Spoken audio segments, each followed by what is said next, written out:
আজকে আপনাদের সাথে শেয়ার করব আমার খুবই প্রিয় একটি রেসিপি, আর সেটি হলো দারুণ মজার মলা মাছের চচ্চড়ি। মলা মাছ কিন্তু আমাদের জন্য খুবই উপকারী।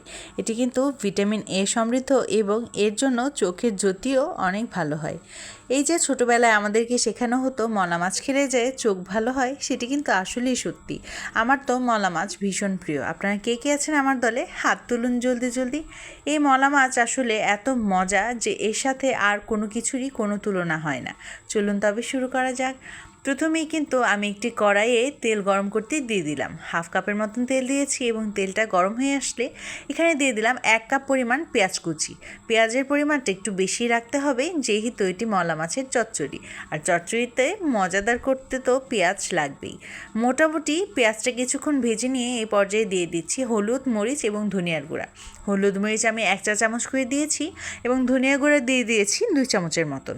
এবারে সব কিছু খুব সুন্দরভাবে মিশিয়ে নিলাম এবং 1 চামচের মতন কিন্তু লবণও ব্যবহার করেছি। এবারে যখন দেখবেন মশলাটা কষে এসেছে, সেই পর্যায়ে ধুয়ে রাখা মাছগুলো আমি দিয়ে দিচ্ছি। মাছটা আপনারা আপনাদের আন্দাজ অনুযায়ী দিয়ে দিতে পারেন। সবগুলো মাছ আমি এক এক করে দিয়ে দিলাম এবং মাছটাকে প্রথমে কিছুক্ষণের জন্য এই মশলার মধ্যে কষিয়ে নিতে হবে। এই পর্যায়ে কিন্তু একেবারেই পানি ইউজ করা যাবে না। কতক্ষণের জন্য এভাবে মাছগুলোকে কষিয়ে নিতে হবে এবং যখন দেখবেন মোটামুটি কিছুটা কষানো হয়ে গিয়েছে, সেই পর্যায়ে পানি দিয়ে দিতে হবে। তবে তার আগে দিয়ে দিলাম 4টে কাঁচামরিচ। মরিচ দিয়ে আবার কিছুটা নেড়ে চেড়ে দিলাম। এবারে দিয়ে দিলাম কিছুটা পানি। এখানে প্রায় 1 কাপের মতন আমি পানি ব্যবহার করেছি। এবারে আরও একটু নাড়াচাড়া দিয়ে আরও একটুখানি পানি দিয়ে দিলাম। টোটালি কিন্তু আমি 1 কাপ পানি দিয়েছি। মেজারিং কাপের 1 কাপে কিন্তু দিয়েছি। আপনারা আপনাদের আন্দাজ অনুযায়ী দিয়ে দিতে পারেন।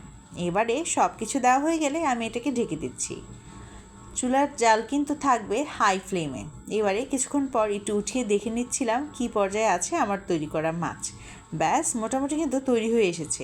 যখন দেখবেন মাছের ঝোল শুকিয়ে এসেছে এবং তেলটাও ভেসে এসেছে, সেই পর্যায়ে দিয়ে দিলাম ধনেপাতা কুচি। ধনেপাতা কুচিটা পুরোপুরি অপশনাল, আপনারা চাইলে স্কিপও করতে পারেন। তবে আমার কাছে ধনেপাতা কুচি দিলে এর টেস্ট খুবই বেশি ভালো লাগে।